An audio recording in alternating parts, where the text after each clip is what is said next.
Join me as we investigate Sonnet 9 and uncover the secrets of a world without balsam. Yes, the balsam tree. From the depths of chaos to the untold stories, we'll explore the mysteries that lie beneath the surface of this wonderful Jewish Kabbalistic sonnet. Yes, you heard correctly. Jewish. We have traditionally taught this sonnet is about a young man who refuses to marry for fear of someday leaving behind a grieving widow, whereby he is leaving behind no heir to carry on his beauty.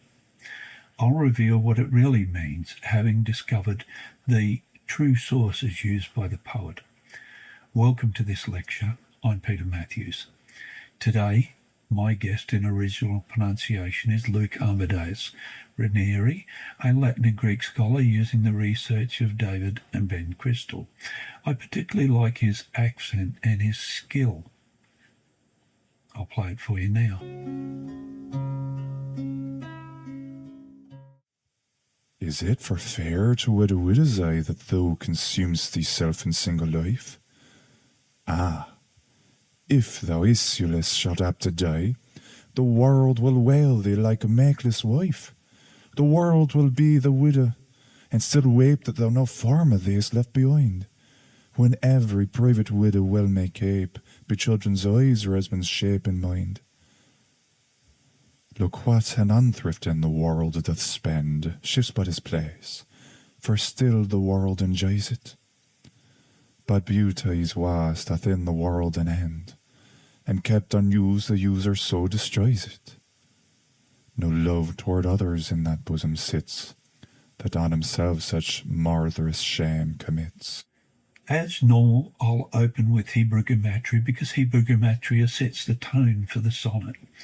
The number 9 is the letter Tet in the Hebrew alphabet, the ninth sephira of Yesod, or foundation of the tree of life, which just gives the impression of truth, covenant, Holy Spirit, the souls of humanity, Christ, the Messiah, the angel Gabriel as protector. It also gives an imagery of the Archangel Michael and the 19 angels that fly around the 9th stair of the firmament. Quite interesting. We continue our commentary, and this is the source documents of Zohar Adash Midrash Hanelim 6d to 7d and Zohar 1 4a. They're the two main or primary source documents to Shakespeare's sonnets, where Emilio Bassano is teaching on the essence of Torah. Now, if you haven't watched the previous episode, I encourage you to watch them in sequence because we build upon a foundation from the opening episode all the way through to the end of, after Sonnet 154. Now, I spoke on the essence of Torah. This is talking about the middle line of Torah, which is the middle line of the tree of life, where it is concealed from the eye in relation to the creation of a person's soul from ether, solely on account of awe. Here we consider if just one life is sufficient, or the fountain of living waters streaming down the mountain of Lebanon, and that's from Song of Songs 4:15. And now this is speaking on reincarnation. Now, I have to say here, reincarnation is against Christian scripture. However, it is part of the Jewish Kabbalistic doctrine of the Zohar. It is also described as the root of balsam, the root of the balsam tree. And the balsam tree, as many of you know by now, is the emblem of the coat of arms of the Bassano family. Emilia Bassano laments Jerusalem, where she foresees a coming generation of children's eyes full of tears, where Torah is despised, rejected, and even forgotten. I almost wonder, is there some similarities today where many people are walking away? But I'll leave that with you to contemplate that. Basically, all that is left is her husband's shape in mind, leaving a makeless wife to wail for the world. This is taken directly from Zohar Hadash, Midrash Shanelim 6d to 7d.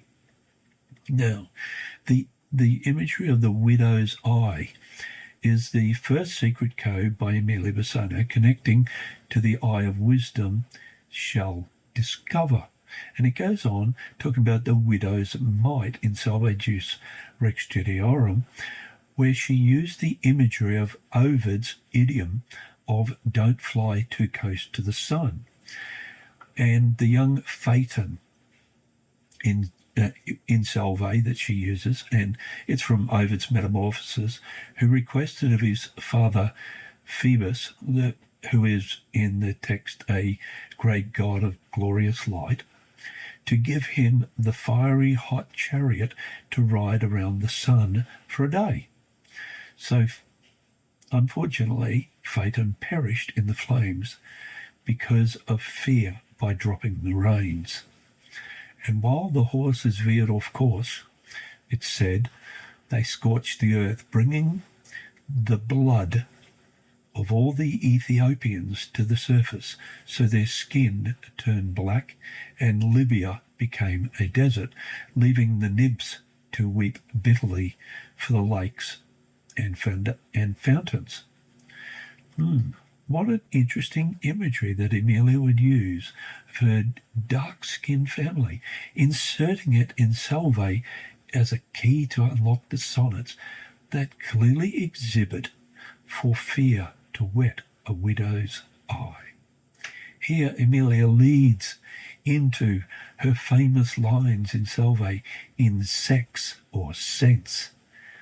The more his glory shines, that doth infuse such powerful grace in thee, which is actually referring to Proverbs 2:6, upon women as the fairest sex. It's quite interesting. It reads, for the Lord gives wisdom, from his mouth come knowledge and understanding. See, this leads into a further discussion on King Solomon's 3,000 proverbs and 1,005 songs of the dark-skinned Shulamite woman, or the original dark lady in Scripture, who is the dark lady in the Sonnets. Now, we might have taught on this for so many years, and people have called Emilia Bassano the dark lady, but she's not. It's actually on the Song of Songs, and it's about the Shulamite of King Solomon. Now, Zohar Hadash reveals King Solomon tried to fathom her wisdom, talking about the Shulamite, where it is written, I said, I will be wise, but she is beyond me. Ecclesiastes 7:23. Now, we've all believed that Solomon was the most incredible man of all time who was able to fathom all this wisdom. Well, it actually in the Hebrew is talking about wisdom and understanding, so it has both portions. And here in this Ecclesiastes, the Hebrew word hu, as it was mistranslated. It's completely incorrect. They've translated it as it was instead of she is beyond me, speaking of the wisdom of the Shulamite woman, and Shekinah was far beyond his own wisdom. And of course this is from Zohar Hadash 7a. This is basically Emilia's take on the preeminence of women, sourced from Heinrich Cornelius Agrippa's 1529 declamation on the nobility and preeminence of the female sex. It's one of Emilia's sources. Zohar 3:237b tells us the gold for the golden calf was collected from the dead ones, Numbers 25:5, and Phinehas atoned for their sin, Numbers 25:8. So who are these dead ones? Well, the dead ones were only men, Exodus 32:2-3. For the women said to their husbands, we will not obey you in order to make an abomination which has no power to save. See, the women stood against the husbands. Quite incredible, actually, when you look back into it. Annie Jacobs tells us that based upon the teachings of Rabbi Schneerson, and she wrote, because of the spiritual source of the souls and our ability to see divine providence, we, talk about women, are more able to identify by avodah zara, idolatry, strange worship, than men. Therefore, we were given the holiday of Rosh Chodesh, which symbolizes renewal and restoration. This brings us to the next part of Amelia's secret codes. And yes, I'm going to delve into every part of the sonnet in a moment. I have to build a foundation first. So Amelia's secret code will refer back to our young Phaeton, was used by Amelia to depict his desire to be a perpetual burnt offering, with his father's chariot running around the sun. Zohar Adash 7a explains that this was via a lineage of priests instituted at Mount Sinai. This is what Amelia is trying to get to. And it reads in Numbers 28:6, this is a regular burnt offering instituted at Mount Sinai as a special gift, a pleasing aroma to Yud-He-Vav-He. Now the word instituted is not strictly correct according to the Hebrew word, which I'll put up on the screen, which in some manuscripts is written by Rabbi Hasdai, referring to the lineage of Nasi kingly priests. You see, going back into the time of the Babylonian captivity and further on in the 8th century, there were 4 notable 8th century Nasi, or kingly rabbinic families in Babylon: Rabbi Machiah, Hasdai, Shishet, and Shealtiel, led by Rabbi Machiah ben Yehuda Zakkai Nasi, commonly known as Rabbi Machiah. Now, I've traced all of these families, particularly Rabbi Machiah, from which the Bassano Nasi family descend, and the Hasdai Nasi family, Machiah's right hand, whose son was appointed as personal physician to the caliphate. What was his name? Raman III, I think he was 912 to 961 AD. And I'll make mention of it now, but we get into it later in the Sonnets.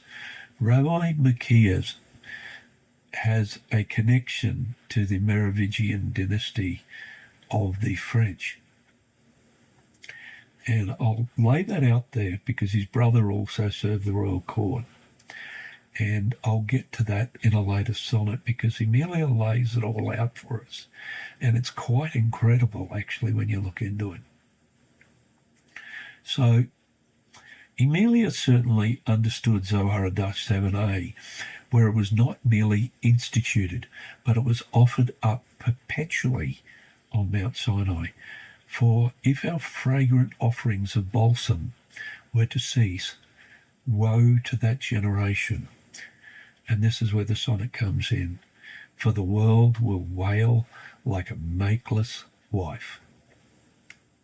Yeah, that's what it's about. The world will wail like a makeless wife if we do not make offerings of balsam to the Blessed Holy One. Yeah. We've been teaching on this for over 400 years, and we had no idea of its meaning.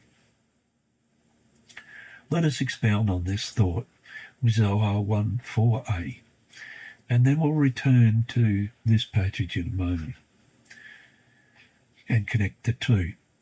Now, in the previous sonnet, we dealt with the creation from the Holy Lamp, which was unlocked, and where it was locked with the word bara, from the words Bereshit bara Elohim, enveloped like the silkworm was within tohu, meaning chaos. And as long as chaos reigned, the world did not exist. The word tohu comes from Genesis 1:2. The earth was formless and empty, and darkness covered the deep waters, and the Spirit of God was hovering over the surface of the waters. Tohu in the Zohar is chaos of the sphere of Chokmah, that is, represents the divine primordial matter of pure potential prior to the generation of offspring, or prior to the conceivement of the Abrahamic lineage. We must understand that in Genesis 1:1, the Hebrew word Elohim speaks of, now this is a Christian perspective, of Christ as king in a male sense, whereas in the Zohar, the Hebrew word Ein Sof speaks of the very same God in a female sense, still as a king, when we discuss the potency of a king in creation.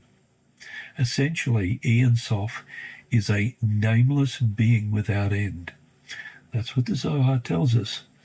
But yet, in the Sonnet it says, who was, thou consumest thyself in single life, speaking of in darkness, with thou no form. See, it's talking about Ein Sof, the Messiah in creation, or the King of Kings in creation. The poet discusses the fear that may whet a widow's eye if Elohim was to stop creation without fear and chaos in the darkness. And if thou was to die, the world will wail like a makeless wife without Israel. For this passage is about the creation of the center pillar of the tree of life. What is the center pillar of the tree of life? It is Torah.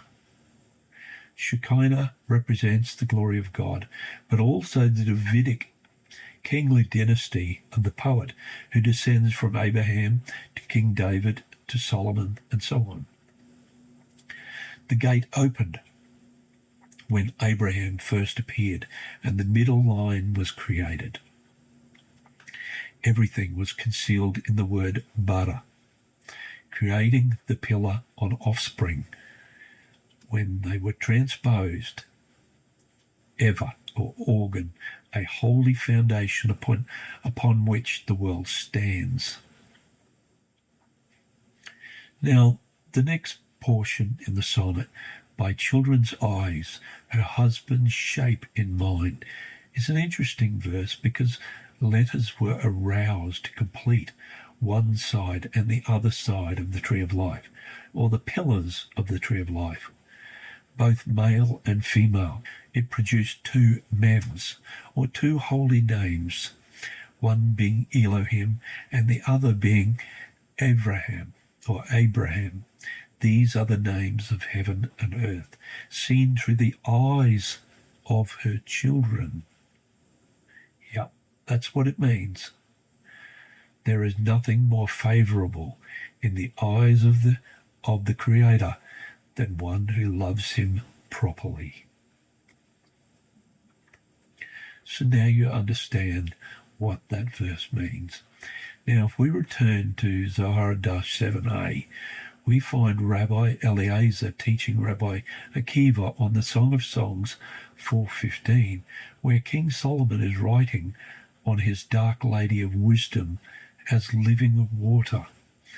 And he wrote, you are a garden fountain, a well of fresh water streaming down from Lebanon's mountain. He uses beautiful imagery.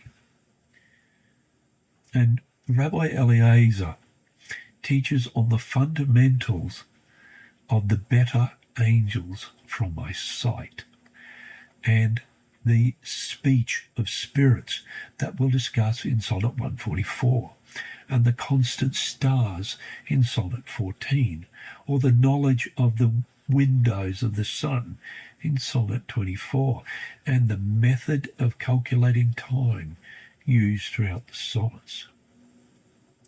These all come from the Torah.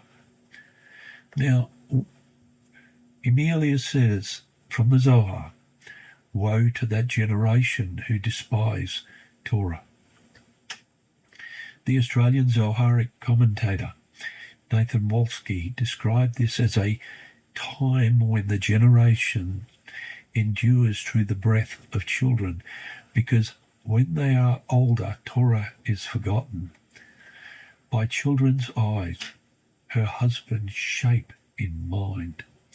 Reminds us of the tree of life from the head, or Kita from God the Father, to the toes of Malkut, or Shekinah, and the Torah is the middle line from Kita, Tiferet, Yesod to Malkut.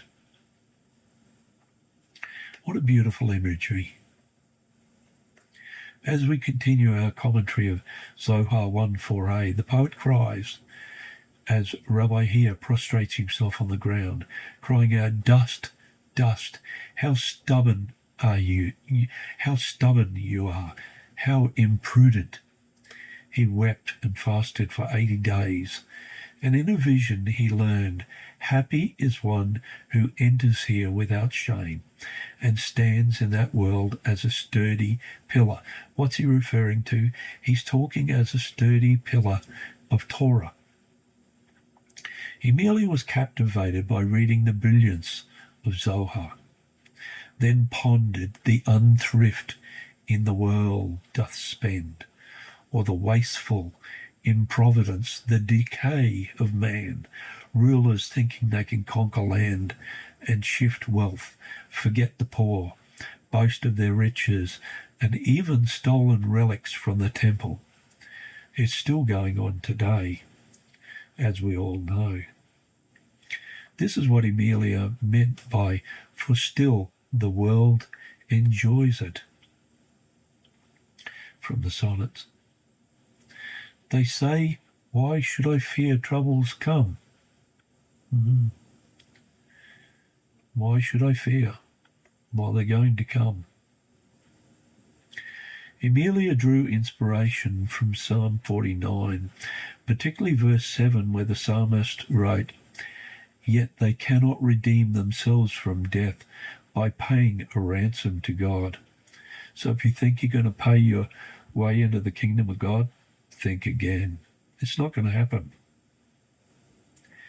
This is where Emilia insisted, but beauty's waste hath in the world an end, leading readers to Psalm 49:15, where the astute scholar notices something about this text.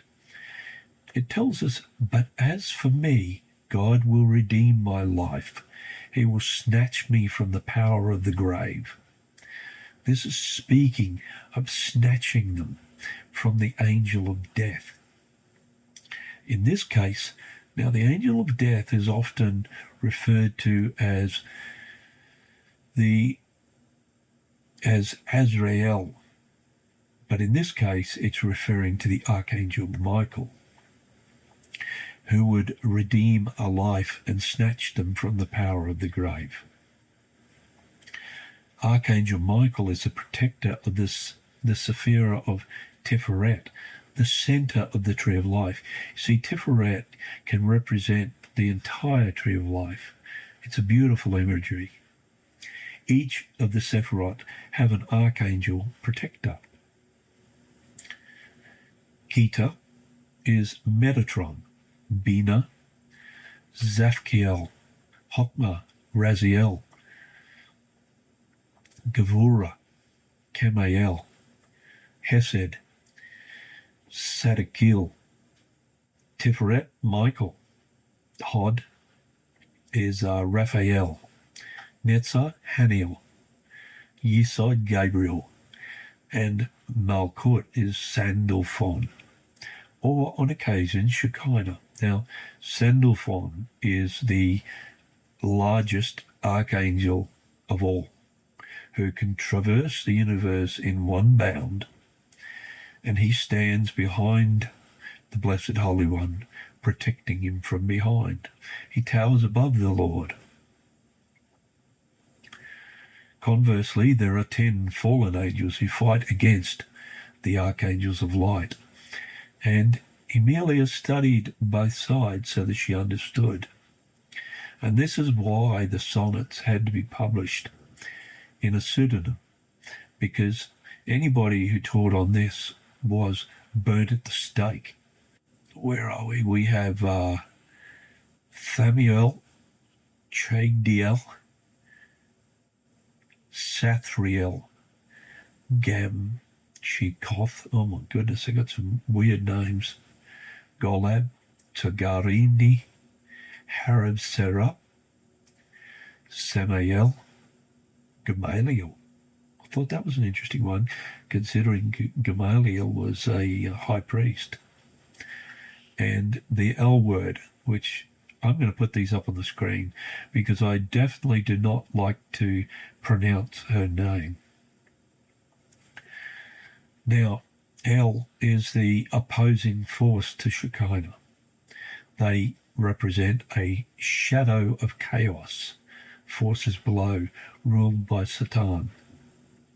Now, the power of angelology and the command of angels through Psalms is a regular topic of the Bassano family. I've written many papers about this topic, and it's extensively covered within my book Genesis of the Shakespearean Works. Clearly, Bassano family wrote this sonnet, for they kept unused. The user so destroys it. Speaking of the lower world, harshness in the eyes of the wicked, no love towards each other, to go down to the bosom of Abraham, where the righteous dead await judgment day. Now, I must make mention here that the Bassano family writings are from a traditional messianic Jewish perspective with some Essen doctrines, and they certainly endorse the Mantuan Haggadah. The earliest mention of the bosom of Abraham, where Isaac and Jacob sit on the bosom of Abraham at the gate into paradise and Gehenna, or into hell, is in the Babylonian Talmud in Kedushin 72b, relating to the birth of Rabbi Judah Hanasi and the perpetual cycle of the patriarchs upon the earth. Did you get that? The perpetual cycle of the patriarchs upon the earth. And I'll read that. Today he is sitting in the lap of Abraham, our forefather. Since he had just been circumcised, he added, today Rav Yehuda was born in Babylonia. The Gemara comments, as the Master said, while Rabbi Akiva was dying, Rabbi Yehuda Hanasi was born. While Rabbi Yehuda Hanasi was dying, Rav Yehuda was born. While Rav Yehuda was dying, Rava was born. While Rava was dying, Rav Ashi was born. This teaches you that a righteous person does not leave the world before an equally righteous person is created. And it is stated, the sun also rises and the sun also sets. Ecclesiastes 1:5. Now, the bosom of Abraham is also cited in an English church record at the Bodleian Library in a 10th century illuminated manuscript of Leofric Missal. It is written in Latin, and it connects Michael as one of the archangels of the testimony, freeing the Jews from the princes of darkness, destroying errors, ignorances, and sins of others throughout the generations, and being part of their freedom in the end times. That is why the Bassanos often used angels in a lot of their works. Even the Bassano painters who are part of the same family, they were Jewish Kabbalists who often painted with, and their sketches of the Bassano painter family with their kippah on. So you can't tell me they're Christian. Now, let us consider, and a lot of their, before I get into that, they're also in their paintings, they have a lot of Jewish Kabbalistic imagery written into the paintings. And if anyone wants to talk to me further on that, if you're an expert in that field, Donna is an artist, and if you want to talk to me further on that, I can talk to you further on some of the Bassano's paintings and some of these imageries. Or if this is something that you're specifically interested in, let me know in the comments below. So let us consider the verse, now love towards others in that bosom sits, which leads into the following verse, that on himself such murderous shame commits. Now, I've talked about the bosom of Abraham. Now, my Jewish friends, please bear with me for a moment, because it doesn't mean what you might be thinking. As you know, I'm a huge supporter of Israel and the Jewish people. Wherever you live in the world, you have my support. My wife's family descended from Jews on both sides of her mother's family, the Bassano Nasi family of Venetian Jews, and German Jews on the other side who escaped Germany prior to World War One, long before the rise of the Nazi Party. So, Zohar Dash 7a states that Rabbi Judah Hanasi taught on the verse, I prayed for this child, and the Lord has granted me what I asked of him. 1 Samuel 1:27, speaking of Hannah weeping in anguish. 1 Samuel 1:10, and praying for her unborn son Samuel with the promise of a Nazirite vow. 1 Samuel 11. It is about a mother's anguish for a child, but more, for her child to grow up in the ways of God and drink from the living waters of Lebanon. Song of Songs 4:15, solely on account of awe of God and his creation. Now, with this in mind, the verse that on himself such murderous shame commits speaks of the bosom of Abraham, Isaac, and Jacob, your patriarchs, and this is referring to that document I spoke of earlier, being perpetually created. In this case, it refers to the story of Jacob and Esau, when Abraham was old and was about to pass away, and Jacob insisted Esau should sell his birthright in exchange for soup, and Esau happily agreed. Now, you probably know Rashi explained that the Midrash treats this as Jacob's first murder. And I'll put what he wrote up on the screen. And as he was faint through murdering people, just as you mentioned, faintless in connection with murder, Jeremiah 4:31, for my soul fainteth before the murderers, Genesis Robber 63:12. Thus Emilia understood Rashi's commentary on the Midrash, described as the anguish of a woman bearing her first child. It is beautiful Jerusalem gasping for breath and crying out, help, I am being murdered, Jeremiah 4:31. Emilia treated it as murderous shame committed on her own lineage. Thus, there was no love towards one another, even by the patriarchs, who now sit on the bosom of Abraham at the gate of Gehenna, according to Rabbi Levi in Genesis Rabbah 67. As we investigate each sonnet, you will see Emilia's lamentations over sweet Jerusalem, just its prophet Jeremiah. I hope you enjoyed the sonnet. Sonnet 10, coming soon, will be on the repair, should be the chief desire, referring to Tikkun Olam, or the repair of the world. Sonnet 11 is on the coming judgment and the masters of Torah. Don't miss it. Thanks for watching and bless you heaps.